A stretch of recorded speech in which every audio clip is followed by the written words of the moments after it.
Welcome, everyone. Hi, thanks for coming tonight.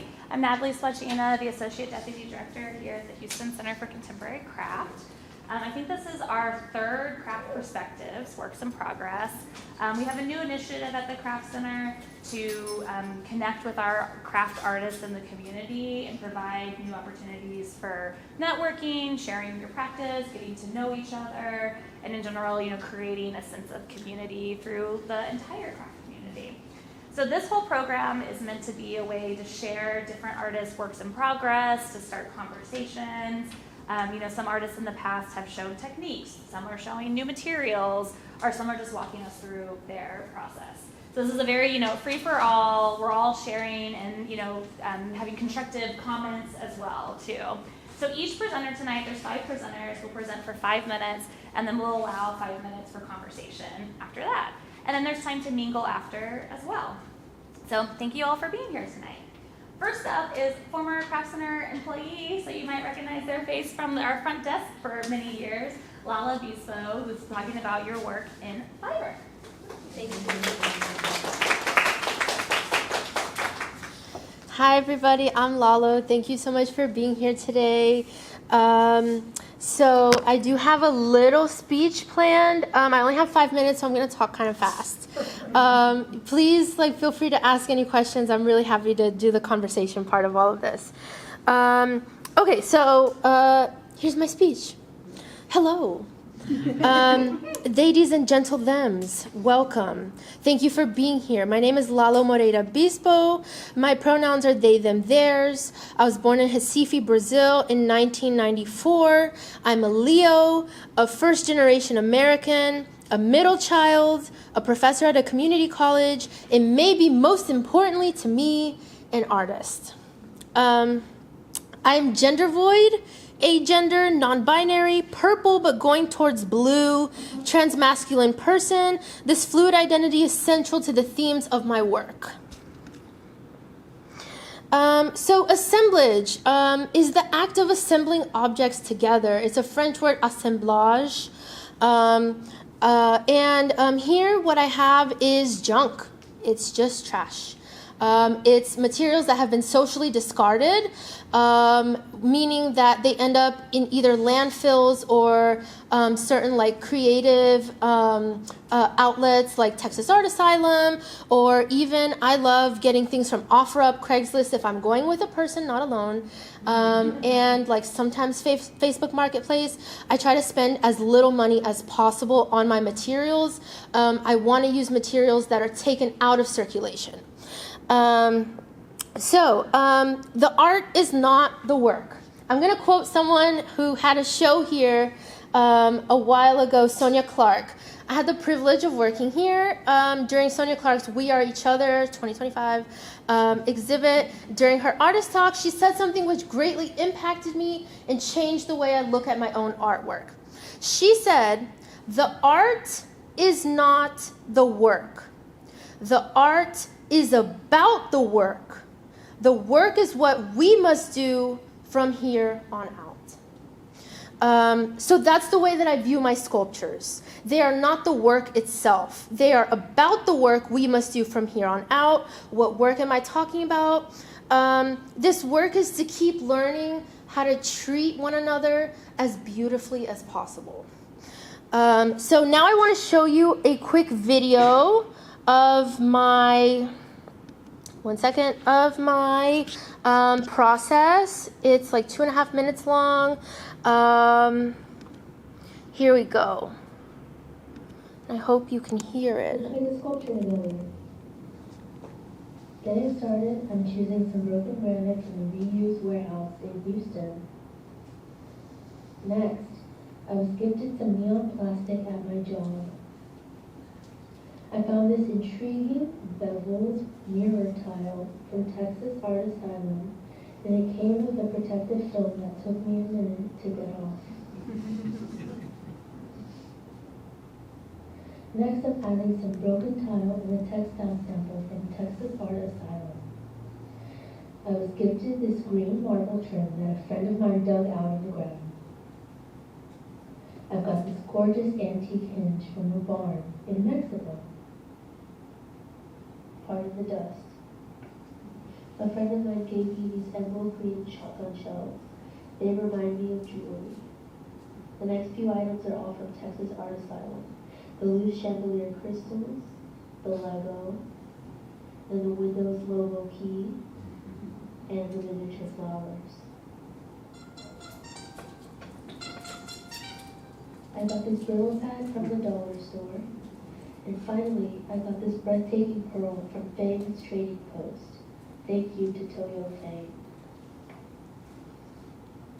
Okay, now let's get into it. I'm using JB Weld glue to create a starting point, a base for the structure to take shape. Next, it takes a lot of zhuzhing to make sure the pieces fit in the way that I want them to. It takes me time to position and reposition the broken tile to create the base of an altar. The reason I use items with little to no inherent value juxtaposed with items of monetary value is to start a conversation about what is valuable and who is ascribing this value to objects. It makes me think of identity and having to assign value to parts of oneself that society may see as valueless. Value is in the eye of the beholder. Treasure is treasure. Toyo Fang told me that specialty pearls like the one I used here are becoming more and more rare because of the rising ocean temperatures. The oysters can't keep up.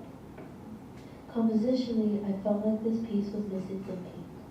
I also wanted the sculpture to be elevated, as if poised at the edge of a cliff, so I broke more granite and stacked it on top of itself. I want to balance the sculpture with some earrings on either side. I pre-drilled the holes in the plastic beforehand. Then I rolled some Brillo pad into a messy nest and positioned that at the top of the sculpture. Then I let it breathe.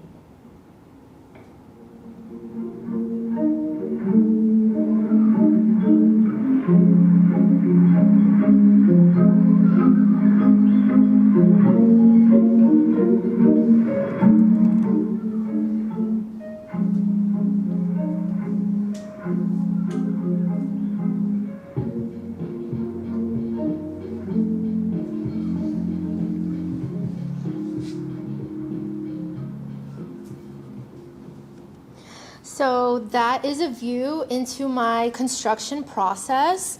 And I actually have one more video that is silent. I'm going to play while I just talk a little bit. This is a compilation of what I call anti-monuments. When you think of monuments, how am I doing on time? You're okay. Okay, so when you think of monuments, we usually think of, or I'm going to speak from my own perspective. I usually think of problematic monuments like the Confederate soldier statues in Alabama, and usually monuments that have been erected by a government or some sort of entity, and they tell you how you must interact with them. Usually monuments are gigantic. They are taking up your entire line of sight. They demand all your attention. I wanted to do the opposite. So these are very, very small works. They don't demand your attention. Rather, they invite you to have an intimate conversation with them. And one of the materials you're going to see here a lot are pearls. I buy ethically sourced pearls from Toyo Fang, Fang's Trading Post. And I also think of the pearl as it relates to queerness. So in the same way that the nacre of the pearl, that is what the layers are called, takes years of gradual deposits to build into an iridescent sphere, queerness is also a lifelong process of becoming. The thinner and more numerous the nacre layers in the pearl, the finer the luster. I create these altars for queer and trans people called anti-monuments. And I used discarded materials such as broken granite, broken tile, lost Legos, Brillo pad, recycled textile samples, juxtaposed with materials like semi-precious broken cabochons and ethically sourced pearls. The adjacency of low-value items to that with high inherent value, for example, like a wrapper of a bag of chips, or next to a pearl. Those have very different inherent values. The adjacency of these two call into question the idea of value in the first place. Again, who is ascribing value to these objects? And who is ascribing value to me? What makes an existence valuable versus not? As a queer and trans person, who is telling me what we are worth and what we are made of? We must ascribe that value to ourselves. And we must see the beauty in our own divinely mundane. Assemblage is my craft. I know that sounds a little controversial. It is one of the most important life skills that have been handed down to me generationally, meaning the process of gathering and saving. I may or may not come from some people who don't like to be identified as hoarders. This was passed down to me. Okay, so like craft, there's a lineage. There's a clear lineage and how this came to be.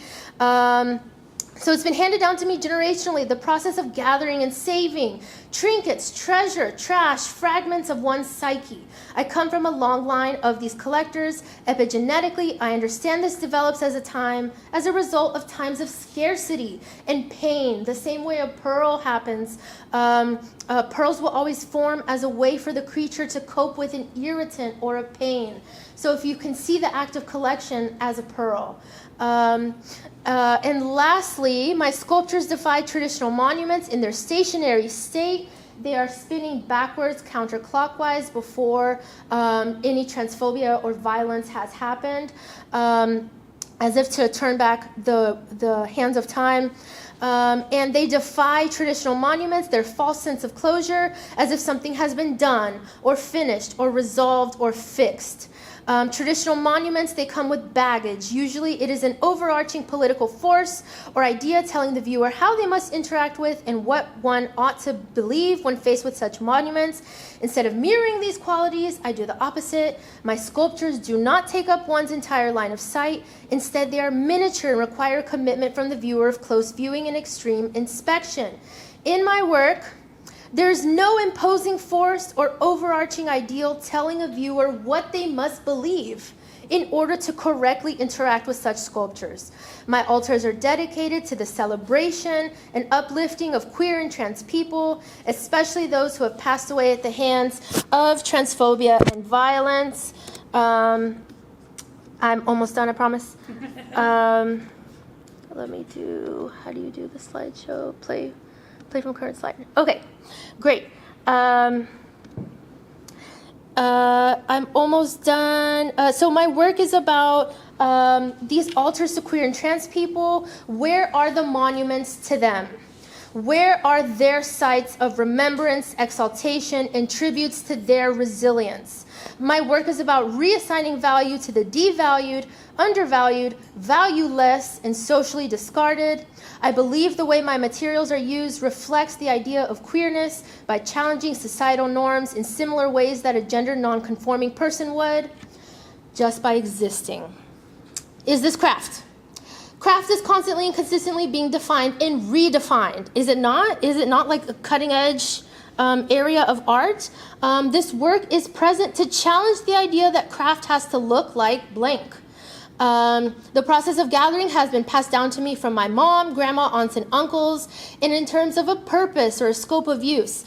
They range from sites of remembrance and exaltation to literal use as a paperweight or a pen holder or a container for energy. And I believe that is my time. I would appreciate it if you wouldn't mind taking out your phone and scanning this QR code so that you can visit my website, learn more about me. I would love to have a conversation with everyone. Feedback, thoughts, that's what is gonna, I'm really excited for that. So thank you guys very much. I really appreciate your time. Couple of quick questions if anyone has a couple of quick questions. Okay. Yes.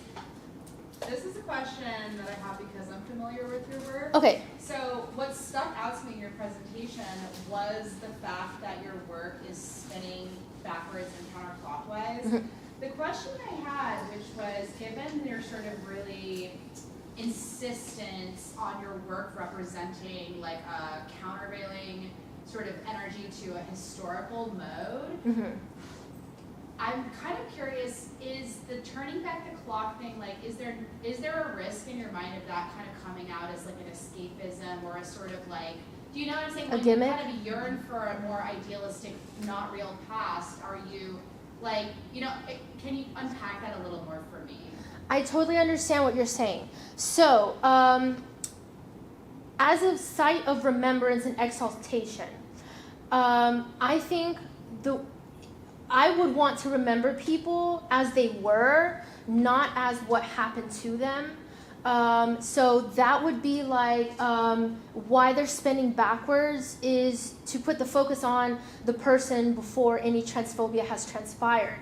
And that is like creating like this liminal space that, you're right, is like a fantasy past. But I think that it could actually be very forward-facing, future-facing, to try to imagine realities that may not exist yet. That makes sense. Any other questions?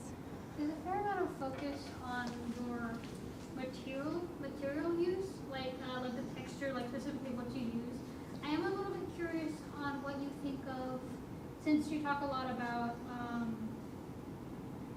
like transness and the making of yourself on shape. While you were doing it, you kind of like brought these things out, like, and eventually you saw something. You're like, oh, I'm gonna make this kind of cliff-like.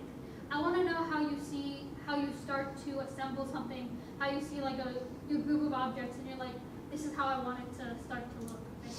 Sure. Okay, so I used to teach preschool. And one of the favorite activities for everyone was block building. I saw little children who, at that age, you're not really capable of doing too much except for crying.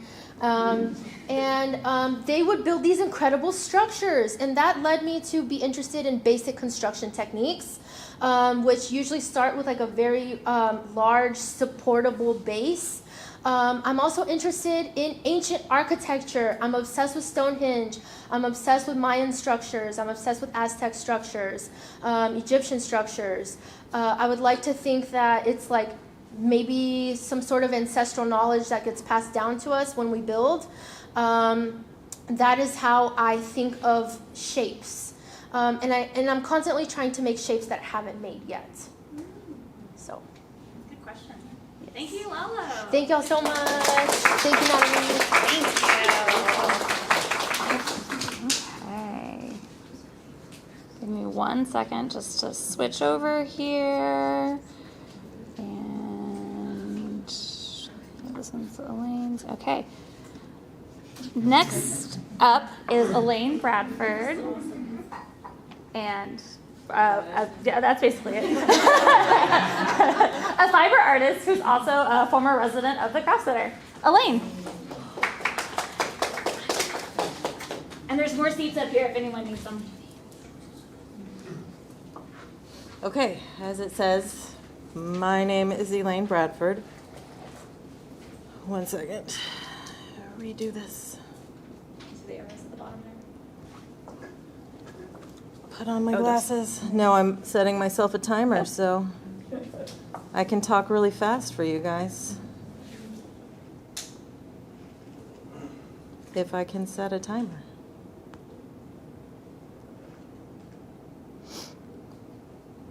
Obviously, I can't. I can give you time too. Okay, wait, I got it. Sorry, I'm not good with the technology. As I said, I have no idea what I'm doing. And it has been a while since I've done a presentation, and I just threw this together. It's been a crazy time for me lately. So, traditionally, I work in crochet and found objects. And I've been incorporating ceramics into them in like the last 10 years or so. I've been taking a ceramics class with Carol Smith of McCheek Ceramics. And it's like my weekly therapy. And so I've made, these guys are probably over 10 years old. I started kind of combining the ceramics and found objects and crochet and forming these people, weird children sculptures.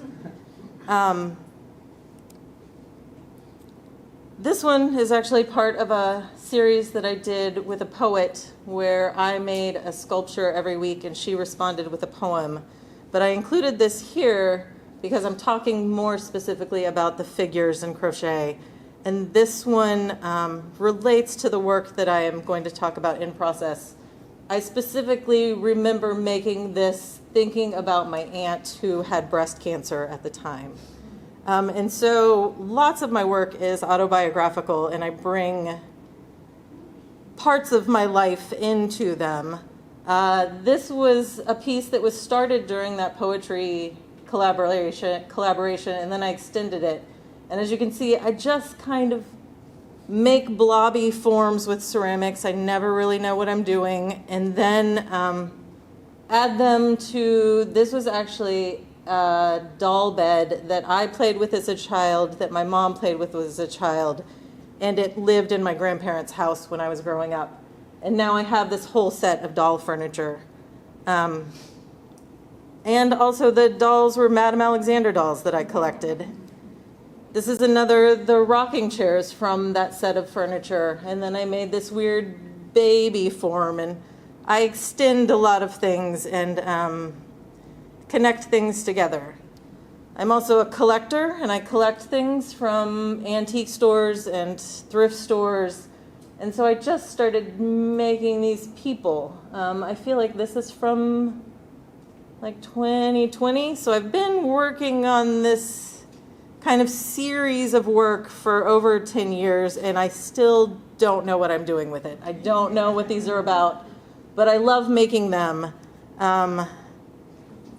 I think of them kind of as like surrogate children, like being a woman in her late 40s who never had kids. Like, this is kind of my reaction to not having kids, and these are my kids. I really like cats. My cat is my kid. And then this one, which another one I also used, I started dipping this doily my grandmother made, and I dipped it in slip and then fired it with ceramics. And so this has like hand-built ceramics, dipped things, and mold, and then combined with the crochet. And I don't know what I'm doing. And then again, weirdos, weird babies. This is where it starts getting really weird, and I don't know what's happening. And this is leading into like the new work where I'm just like feeling things out. I'm working on vibes, making these weird children that my mentor actually told me they were creepy and sad, and he did not like them. And I should stop making them. But I still do, and I'm making them bigger, and I'm making weird ones. And this one involved my cat's stairs that he used to get into my bed when he was old and had arthritis. So again, just bringing my life into these weird childlike sculptures. And so then these are ones that are kind of still in process, and they've been in my studio for years, and I don't know what I'm doing or how to finish them or what I want to do with them. Some are better than others. Some might never be finished. Some, like, I just find these things, and if I find multiples of them, I have to buy them and then decide what to do with them. They're getting extra creepy. Like this one, she's kind of scary, I understand. This guy, again, using the Madame Alexander dolls and thinking about like these blobby things as flesh and putting these wounds in it. So they are getting more like creepy and sad, which makes sense because the work that I'm thinking about making now has to do with my mom, who was diagnosed with dementia right before Christmas. And so I am now dealing with not ever having children, but my mom is kind of my child now, and I'm having to take care of her like that.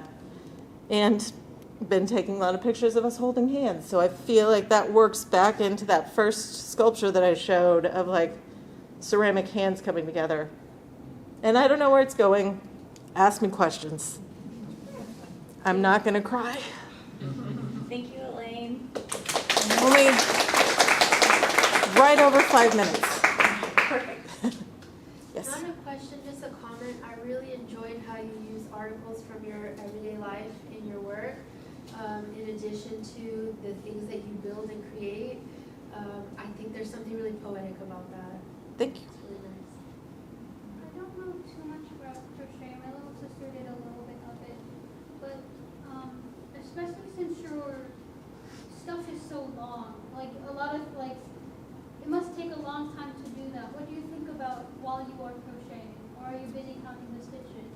Oh no, I never count stitches. I don't know how to follow patterns. I did forget to mention my grandmother is the one who taught me how to crochet. My mom's mother taught me how to crochet, so it all kind of like rounds together with that. I often am just watching TV when I crochet, so I can spend a lot of time. And I've done really big projects with these extensions that kind of connect things together. I haven't figured out what the extensions are about, but I use them all the time. The image with the staircase and then the legs, the little shoes and the legs. Like for me, the extensions, because I know you're aware, I've seen it kind of change. So it's just a lot about energy transference, like between objects, between like communicating. So it's like communication solid, like it's a physical communication solid, but that's also like definitely like energy transfers. I like it, yes.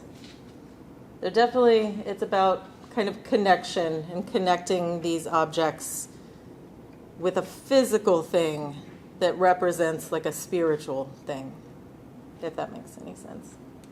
You use a lot of shoes. Does that have any particular meaning for you? Or? I just like them. Like I like when I find them in thrift stores and antique stores. Like I found all of these bronzed baby shoes at an antique store in like Nacogdoches, and I don't know what I'm going to do with things. I just have to buy them, and then they eventually turn into something. Yeah, I see all your links as being connections and not that creepy. I think they're more of a, a pathway, a vine, some way that creates a net, a safety. I mean, the doll faces can get a little creepy, but I love this. I think I think you've got a lot of connection happening, and your story, that multi-generational connection, is just beautiful. Thank you. Really cool. I love this. I like that your art comes from a place of not knowing originally where it's going to go. Like when you're in the stores and you're like finding shoes, for example. Like I find that when I make art and I find things as I go, that's part of the fun for me. So I like that it comes from a place of the unknown. Okay. Yeah, I always like to say that my art just gives me an excuse to go thrifting and antiquing. like no, I'm doing this for art. It's fine. And yeah, like all of the ceramic forms also don't really ever start with me knowing what I'm doing. Like I kind of just start making a form, and they usually turn to look into a blobby body thing. And then I turned it into a blobby body thing. What was your work like before you started incorporating the ceramics? I was making sweaters and coverings for taxidermied animals. Also crocheted? Yes, also crocheted. Elaine, is there an armature under the crochet? They're so soft, but they're moving so much in how you are able to pose them. Like what's inside? It just depends. Most of them are just stuffed with fiber fill, and again, I just let it fall the way it falls. But if there's something that I want to stand specifically, it'll just have like a metal wire. I'm very bad at constructing things, and so everything is just fly by the seat of my pants. I don't know what I'm doing. And I've been making sculpture for a very long time. Awesome. All right. Thank you so much, Elaine. Thank you.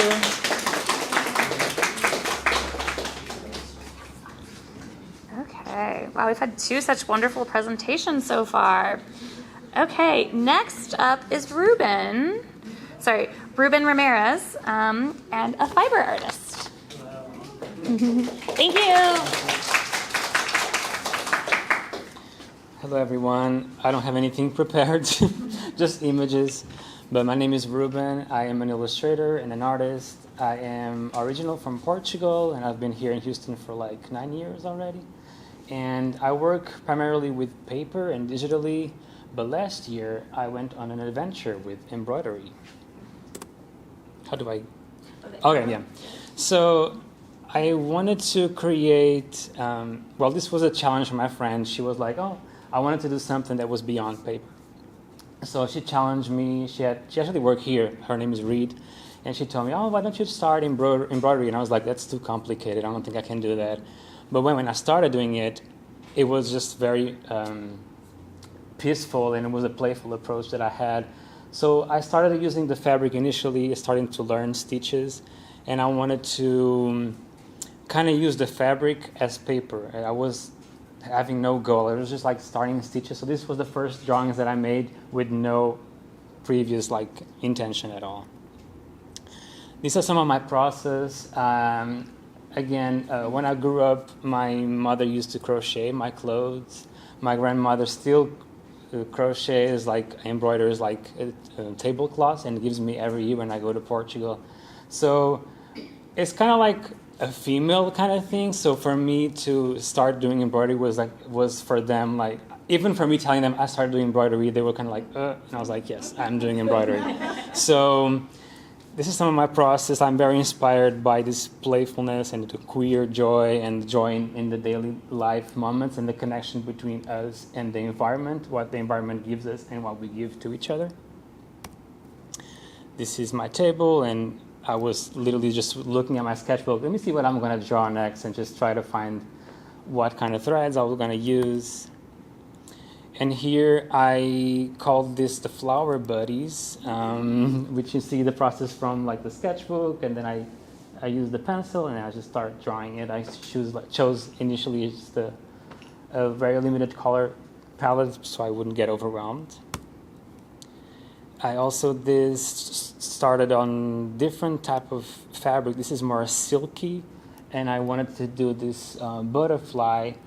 And this is when I was trying to think, what if I start doing more things instead of just focusing on the pocket, but let me look at the fabric as the whole structure, a whole page, a whole sketchbook. So in this fabric here, you can see that I was already thinking about, this was not planned. I just knew I wanted to recreate the connections between the community. So I just drew beyond the pocket, and I started to think, I can just place the drawings wherever I want. Here I did this crazy lion cat, I don't know, I liked it. And yeah, so lately I've been doing more stuff. I like that learning a craft is not just about an end process, it's about using something that it's useful in our daily life. So I've been making like bookmarks for myself and friends. I made this needle book. I made also some ornaments that I used for my Christmas tree, and I also sold some. And that's pretty much it. I'm just learning how to do more embroidery, and I like more than the outcome, I like the process, and I like the making with my hands. It's calming. I learn about myself, and it connects me to something more like as you said, more ancestral. I just feel like it's very like calming, and it brings my visual language to a different platform that's not just paper. That's it. Does anyone have any questions? Have you thought about making, I know you said like shirts, but have you thought about like, I don't know, like pillows or just anything else that's besides shirts? I did, and once I started like learning how to do embroidery, I was like, I can do anything I want. My house will be like an embroidery. But I thought about making like more tablecloths, or pillows, or we can do anything. Like coasters. it's just a lot of fun. But yeah, I've thought about making more than just shirts. That was the initial. That what I wanted to do initially, just like shirts, it was easier. But then when I thought it could get more form, more 3D, I was like, okay, let me just play with it. What's your favorite embroidery you've ever done? Oh, I don't know. Maybe I really like this one. I like that it gets really tiny at there, but yeah, like there's like this little. I don't know if you can zoom in, but like there's some little houses in here. So I tend to draw very tiny, and I tend to embroider very tiny. Then it's a mess. But I really like that one because it really reflects my inner playfulness, how I see things. Yeah. Do you wear the shirts? I sold that one. Do you wear other ones? I gotta make some money. The what? Sorry. Do you wear other ones? Yeah, I have 2 that I drew, but I'm planning on making more for me and friends and just to have it. Yeah. Does the type of fabric change how easy or hard it is to embroider? Like, are like, oh, it's easy in cotton but difficult in silk, etc. Yeah, and silk was tougher because the way it stretches, and I was like, oh. But yeah, I think some fabrics are easier to do embroidery, at least for me. For example, like if it's like a thicker tablecloth, like for me it's easier, but I'm still discovering, so I don't know what I'm doing as well. Have you tried denim yet? No, but I have some shorts there that I want to try to do some embroidery there. I was gonna ask if you tried denim as well. No, but I want to try different, and I have a lot of clothes at home, and I was like, they have no design like this, and like I can do anything. I can just like, so one day I'll just come with everything embroidered. Have you looked at the Portuguese, right? Because you're from Portugal. Mm-hmm. The Portuguese embroidery design, has that Yes. influenced you at all? Yes, it's very the mosaics and like my grandmother, when I went there last time, her house is very small and has like the floor is very like has a lot of patterns, and I wanted to do something inspired by that and by her house. Oh, that's cool. Yeah. Can't wait to see it. I know. I have a question. From what I'm seeing is that, like, of course, a t-shirt, that is like a flat canvas that you are, of course, like, applying your ideas on. What is it that, I guess, goes through your mind whenever you're making something completely new? Like, of course, like, I think it's a few slides up, like your booklet or like your Oh, yeah, yeah. like cat.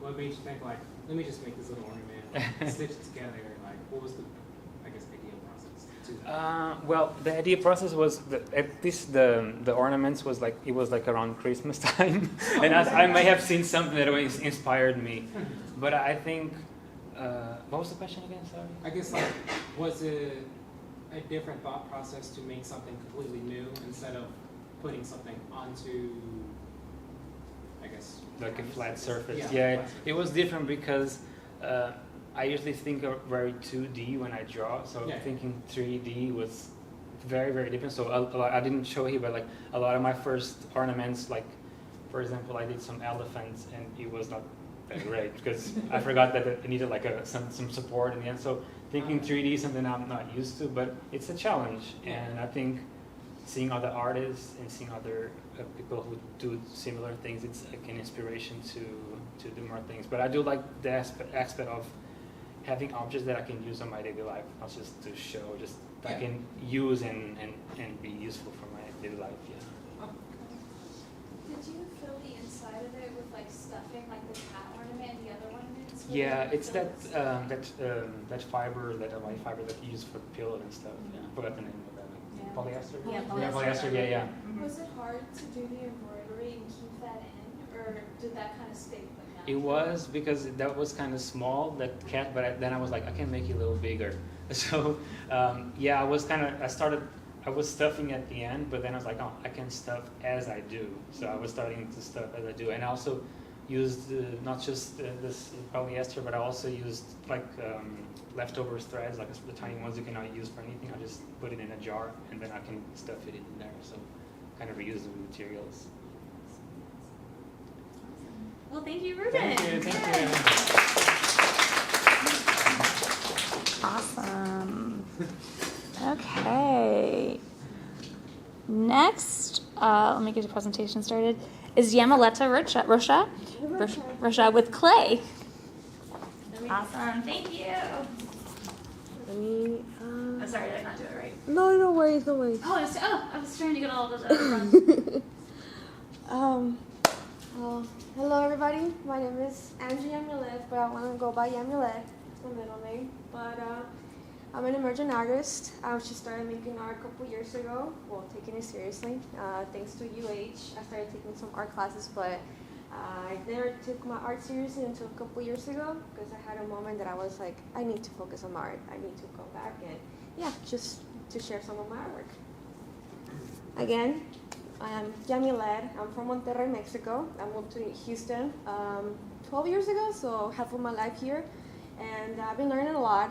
Most of my artwork, I like to include my heritage because I feel very connected to my Mexican culture, as well as not forgetting where I'm from. That is something very important for me, that I don't want to forget where I'm from, always remembering that. And most of my inspiration comes from like really colorful things. As you can tell, I'm a very colorful person. I love flowers as well. One of my favorite flowers is cherry blossom, so you're gonna see it there too. So yeah, let's get to my work. This is some of my work that I did at UH. This was the first time I ever worked with clay. I think one of my first projects was all the way to the Narcomic Asia. They taught me how to use like different clays. I think it was brown and white, and they made me do like a sculpture without it. So I wanted to stay with the Narcomic because it's from a Japanese practice, and I wanted to do like a geisha. The middle one, they told me to do like an American dream to what it means to me, and to me it means freedom. When I was in Mexico, I didn't have too much of a liberty to do art as I wanted. It wasn't as available, or it was kind of oppressed for me to make it. So whenever I got to the US, I was able to practice it more. This piece that you just seen, this was out of my really comfort zone. I was not used to making that type of sculptures, but my teacher was at UH. I was under the with Angel Olishwab, I don't know how to say her last name, and Anna Mayer. Those were my teachers back at UH, and they really like pushed me out there, and I'm really thankful that they were able to push me and use my creative freedom, because even though at the time, whenever I made this, I was really insecure about it, but now that I look back at it more than in this type of my life, I really like it. It's just, I feel like it captures my life. And it's like a cookie jar. But I really, really, really like this one. I've also had experience making like functional clay. There's like little jars. I made little mugs. This is a capybara, and every time like I pour it, it looks like it's taking a bath.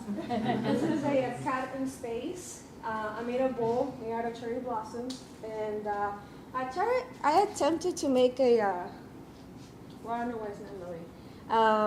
How do you call it? A coaster. But I don't know. I think I made it too thin on the lines, but we learn from our mistakes. We learn from our mistakes. But yeah, I was trying to make like a stackable burger. So every time that you take off the pieces of the ingredients, you can put your drink. But I want to make it again because I think I made it too thin. But ever since I started making like functional clay, it really grabbed my attention because it's artwork that you look forward to using it. That you want, like, I don't know, whenever I use my capybara mug, I really look forward to drinking juice out of it. So last year I had the opportunity to go to Japan, and I was able to do some clay work that we took over there in Kanazawa. The person that was teaching us how to use the wheel, he did like some sculptures for the emperor in Japan a couple years ago, and he was telling us a story. I was really impressed because whenever he was teaching us about the wheel, teaching me about the wheel, I was really scared because I never touched it before, especially because I had nails, so I had to be really careful doing it. But I enjoyed it. It was really peaceful. And another thing that I kind of like, I really enjoyed, I was sitting down on the platform rather than sitting down. And yeah, I just really enjoyed the whole experience. I was really calm. It was like a 2-hour experience, but it did not feel like 2 hours. It did not feel like 2 hours. But I want to go back. I'm currently like trying to get myself involved in the clay community. I've been trying to attend to events, just try to talk to people, networking, and just trying to get inspiration from everybody. So yeah, just trying to like get myself out there. Some of the inspirations that I get is from social media or Pinterest, and I really am inspired by all of these people. I put up their Instagram handles if you're interested. But the first row, this girl, she's from Miami, and she makes functional pottery as well. She made like fruit bowls or like little containers, and she has like a signature of lips, and I really like that because it's really colorful. The second one, again, functional pottery. It's a coffee filter in a teapot, and I don't know, I really want to make that. It's just really cute and something to get started on your day. And another thing that I'm kind of like in the concept of baking right now.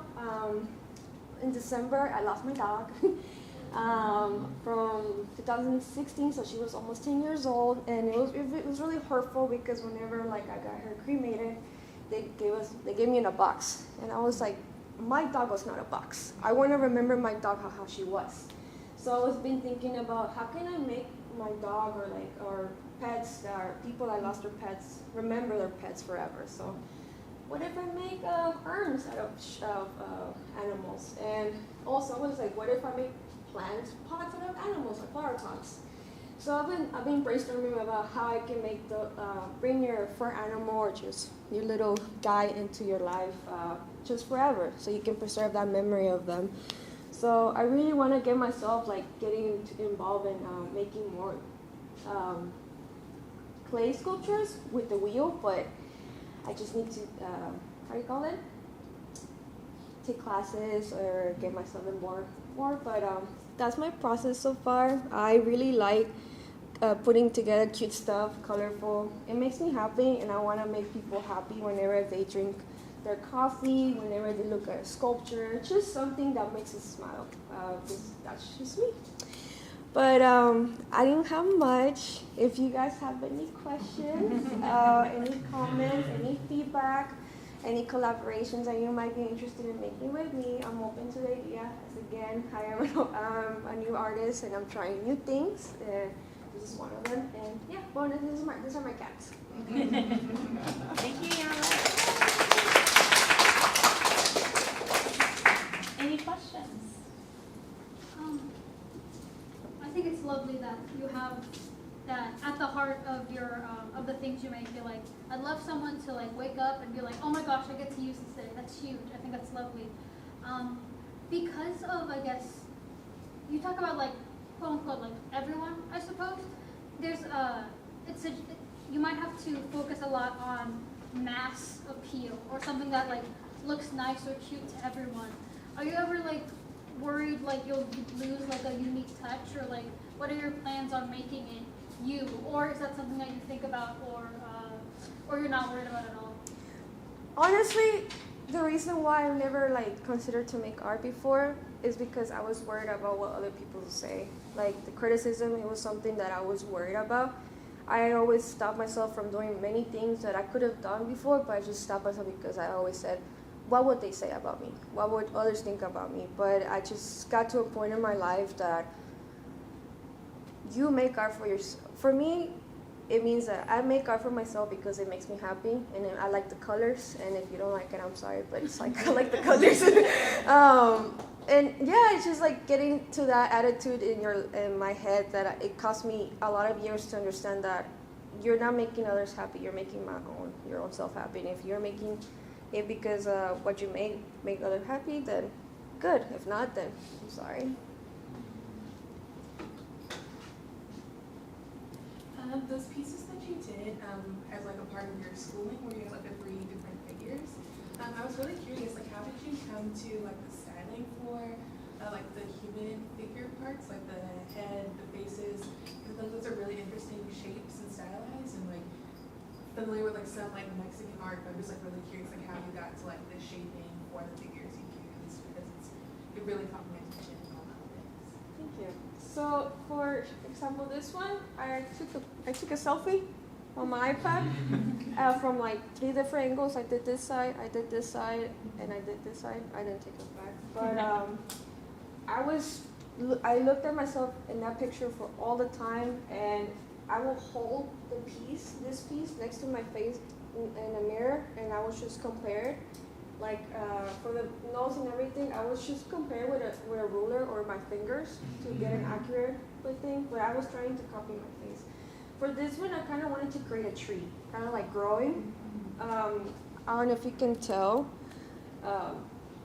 Whenever it's like a growing, I don't know. This is supposed to be me when I was little, like a little child, like a little stump that has stopped growing. Little change to the ground because I didn't have my freedom. This is my dad. This is my dad, and he was the one that kind of avoided me to pursue art. He was really against me, like pursuing that happiness. and because he was a person that really enjoyed having money rather than happiness. So I kind of wanted to include that, kind of like the poisonous out of the tree, and then I wanted to signify the other branch of the tree that's growing. That's me, that I'm pulling myself out of that, I guess you could say dead stack or like dead stop growing. So I'm pulling myself out like, hey, you can still grow. Like there's happiness other than like stopping yourself. And as for the geisha, I kind of just freestyled that one because the only class assignment that I had was to grade something out of the scope, that method of the Narcomi. And I wanted to keep the Narcomi, how do you call it? Because it's a Japanese method. And I was like, what can I make something that's related to Japanese? So I was like, a geisha dress. And that's how I kind of like did it. But yeah, I kind of freestyled it. I didn't know what it was. Like, I didn't know what it was doing. I was just like, okay, that looks good. Thank you, thank you. Was this your first thesis? Yes. Well, I want to congratulate you. Thank you, thank you. There's a clear, like, aesthetic and style emerging there, and there's a surreal aspect of it, but I also like, because I relate to that, because there's also a playfulness and a goal that you have to use object as like, they can just be functional. They don't have to have a big meaning. It can just be something I do for myself. And for me, so I just want to comment and encourage you to keep doing it for you and for others. But I really like your work. Yeah. Thank you so much. Yeah, this was my first year, or 2022 was my first year. 2023 was my second year taking ceramics.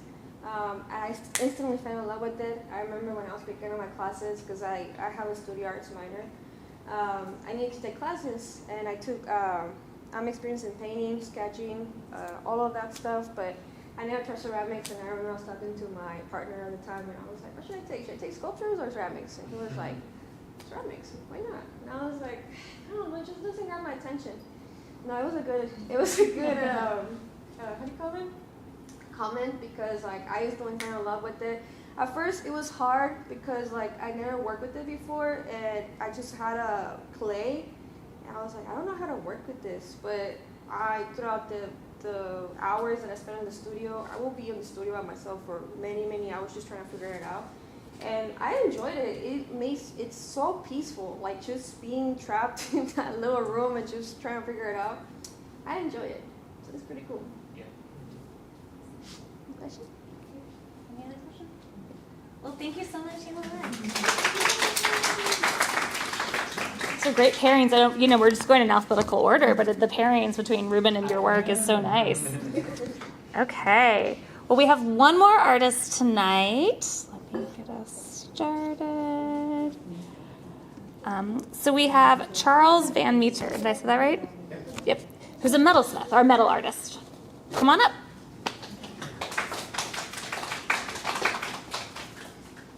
Thanks. I'm Charles. I'm still in graduate school, but just yesterday, this work is my thesis work that, along with my written thesis, I successfully defended yesterday. Thank you. My work is about belief, conventions, and kind of my response to the cultural moment. It's about engaging and playing with conventions, material, and genre. So these 5 pieces were my installation for thesis. This centerpiece, which is about 7 feet across and maybe 4.5 feet tall, is this landscape with a steel frame and this big brass sheet that's polished to, kind of roughly polished to a mirror finish that has text above it. So when you look at this piece, this text is above your reflection of your face, and just the word agency is below. This kind of work and some of the other things I've been making are a response to something I wonder about a lot, is like a question of agency, if we actually have any choices in what we believe and what we do, or if our lives are more kind of fully determined by circumstance. I see craft and craft knowledge, at least conceptually, as a response to this. I think that through kind of a knowledge of craft, you can at least increase your material agency. And I think that's part of what really draws me to metalwork and sculpture especially. So these, I think I'm going pretty fast. I don't have a ton to display because I know it's only 5 minutes. But this is a detail of one of these frames where I try to put a lot of time into them so that there's not really kind of visible welds. I spend a lot of time on them because I think kind of the art as kind of cultural artifacts is important to spend a lot of time on and work on. This one on the left here is a carved block of wood that's painted. The frame is this steel that was really heavily rusted, and you can kind of see where the plaque is, where the rust kind of ate away from it. And I really like the texture of like where it's rusted and then cleaned up. You get this material that's kind of salvaged. And again, it's kind of playing with like landscape as a convention is kind of it's kind of antiquated in some respects, but I think kind of playing with like the displayed object on a pedestal, the framed painting on the wall, kind of bringing work that kind of engages kind of older conventions of what you might expect with newer kind of recycled materials is really interesting for me. So like this is a reference to like Arthurian legend of a sword in the stone, but like the fountain that it's in is these rusty concrete pieces of road from around Houston. Make all these, or I made a few of these little fountains. But they're a reference to, again, kind of like the modern landscape that we live in. My partner and I, whenever we drive around Houston, we see like the broken water mains pouring water onto the street. We look at those and think, isn't it great that we live in such a progressive city that we have all these anti-monuments installed? And so these fountains are kind of a response to that. And then the last work that I have in the slides is this kind of like jewelry scale work. That again is kind of playing with this convention of display. And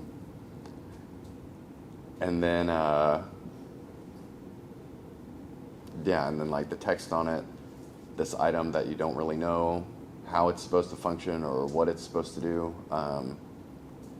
But it's kind of art that's about like, I guess that's pretty much what I got. Awesome. Any questions? Thank you, Charles. Thanks. Any questions? Charles, I'm interested, I mean, I think the work is stunning. And I'm interested in, you've got a lot about the urban landscape, and there's messages in there about that, and I'm trying to learn them. Like, for instance, the eagle. Okay, what was the eagle about? You know, what are you conveying there? I mean, I love the textures and the use of the material, but why an eagle and why 2025? The thing that's stamped to the title is dove and eagle, and so it's a bald eagle holding a dove that has like an olive branch in its mouth. So is this a political statement by any chance? Yeah. I mean, I think it's kind of funny because the administration changed the name of the Department of Defense to it's the Department of War, and even on like I made this piece in 2025, and in 2026 on the new version of the dime they took out the olive branch in the eagle's talons, and I think it's like both 13 sets of arrows in either hand now, and I was like, oh wow, yeah. So it's like instead of the olive branch in one hand for the eagle and the arrows in its other, it's just holding the peace dove. And I don't know. I mean, I think it's kind of depressing, but I think, it's response to what I feel like's going on. So tell me more about the urban, I'm sorry, but I'm really engaged in this. And tell me more about the big piece with the urban landscape. What do you want to know about it? Well, I think for me, like, I love, like, Houston and the urban landscape. Like, I love, like, all the infrastructure, and I think it's, like, so interesting to look at. I think it's some of the things that I wrote about for my thesis, and kind of I was referencing a lot of, like, work about landscape, and landscape is kind of always being, like, this kind of political statement of, like, landscape is very much, like, a painting of a landscape is always about, like, is inherently political in its kind of, like, absence of either people or kind of the moments in the landscape that have, like, the human intervention in them. And I mean, I think it's also, like, you can tie it to, like, our relationship to the environment. I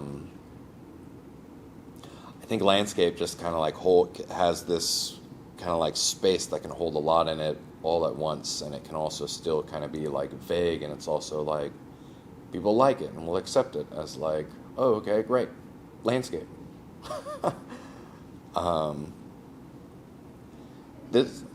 Sorry. I think your view on saying something is acceptable, easy to take. You have already been like, I'm taken and engaged by like your use of like, I love your gradients. Your gradients are really, really deep.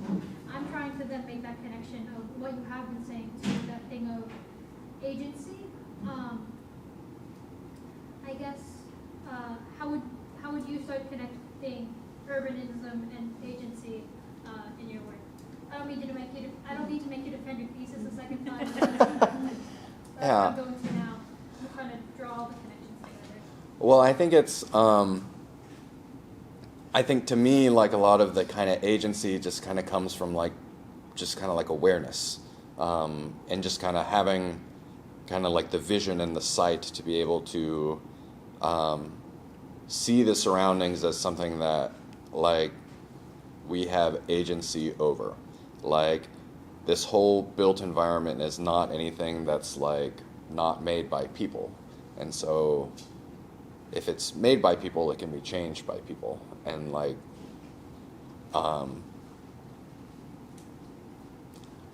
I think, like, a lot of young people especially, and I know, like, I've gone through this myself, is, like, there's kind of this sense of, like, oh, there's nothing to be done. Like, there's a lot of kind of a cultural malaise, maybe, that I think is worth kind of pushing back against.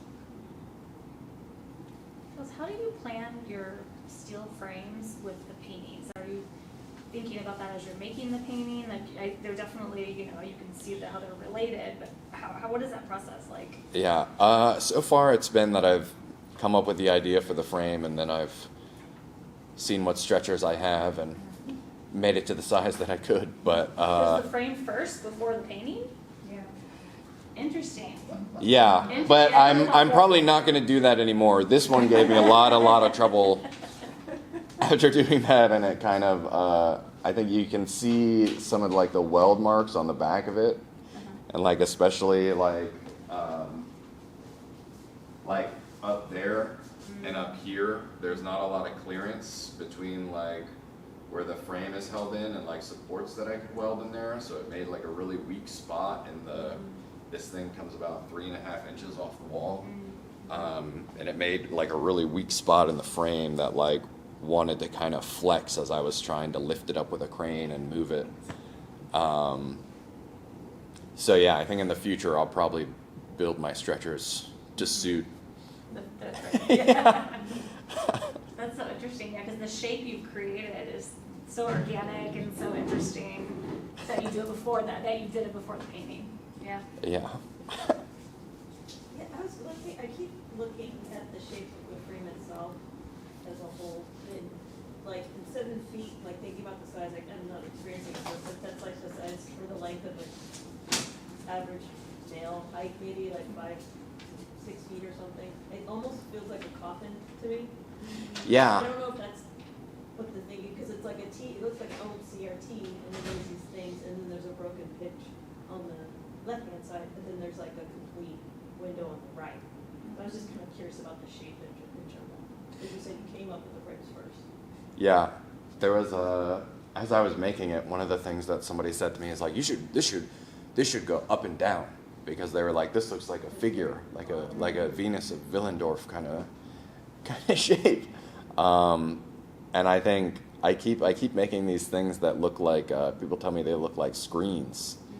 And I don't know how much I'm doing that intentionally, or maybe it's subconscious, or but like I think what I really wanted to do is like I wanted to see like the idea came like the idea for it was like I want to see if I can I make this thing, like can I make this weird like curvy shape, how far can I push away or like kind of obfuscate the right angles, I guess. Chelsea? And where can people currently view this body of work? Yeah, you can see this work at the Blaffer Museum at the University of Houston until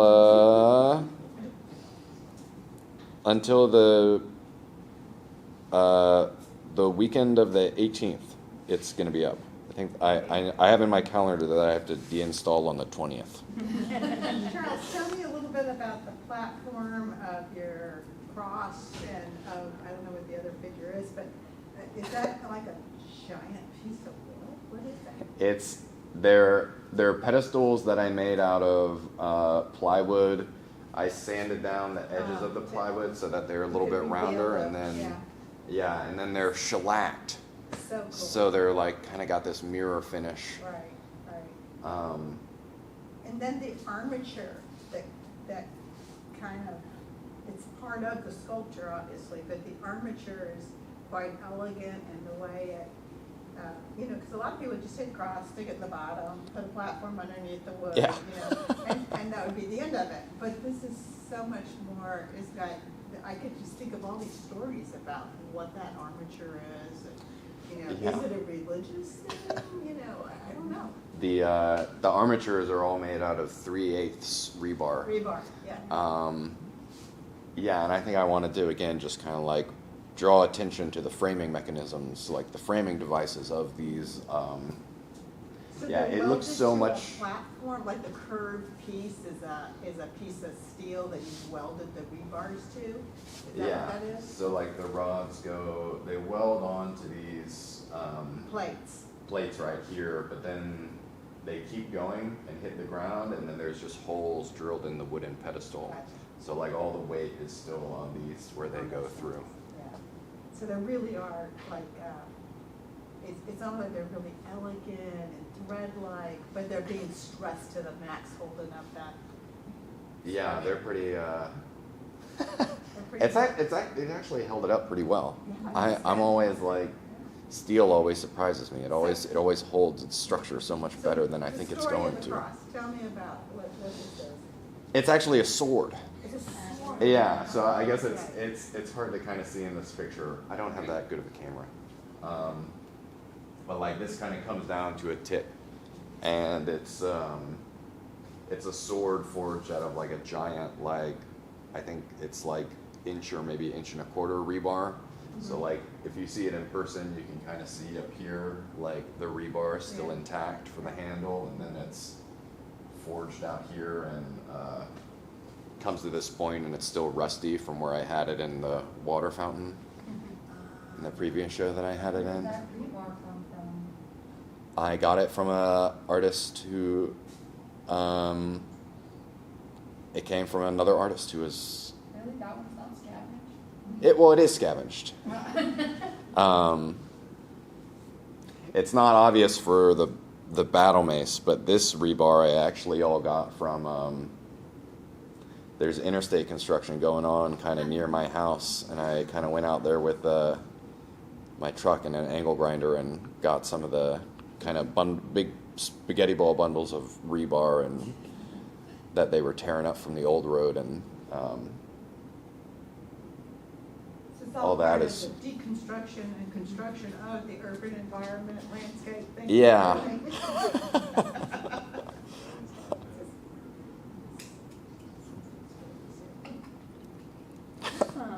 thank you, Okay. Charles. Thank you so much. Well, thank you everyone for coming tonight. I love the connections that are made during this. You know, we started with Lalo talking about, anti-monuments, and then it's kind of come back up in Charles's, and there's such really wonderful connections. Ruben and Yamilette, so I think it's great to see everything playing together. So thank you all for coming. We'll hope to have another Craft Perspectives this summer. Our bar will be open for 10 more minutes, so if you'd like to network for a little bit, have one last beer, and we hope to see you at the Craft Center again soon. Thank you all.